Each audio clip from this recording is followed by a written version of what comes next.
આંધ્રપ્રદેશના સીએમ ચંદ્રબાબુ નાયડુએ તિરુપતિ બાલાજી મંદિરને લઈને એક મહત્વની ટિપ્પણી કરી છે। તેઓએ જણાવ્યું કે તિરુમાલા તિરુપતિ દેવસ્થાનમ એટલે કે ટીટીડીના પ્રખ્યાત તિરુપતિ મંદિરમાં ફક્ત હિન્દુઓને જ કામ પર રાખવામાં આવવા જોઈએ।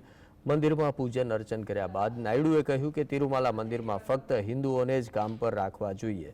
જો અન્ય ધર્મના લોકો હાલમાં કોઈ કામ કરી રહ્યા હોય તો તેમની ભાવનાઓને દુભાવ્યા વિના તેમને બીજી જગ્યાએ ટ્રાન્સફર કરવામાં આવશે। નાયડુએ આ સાથે તેમની એક ભવ્ય યોજના પણ લોકો સાથે શેર કરી, જેમાં દેશભરની તમામ રાજ્યોની જે રાજધાનીઓમાં વેંકટેશ્વર સ્વામીના મંદિરો બનાવવાની યોજના છે।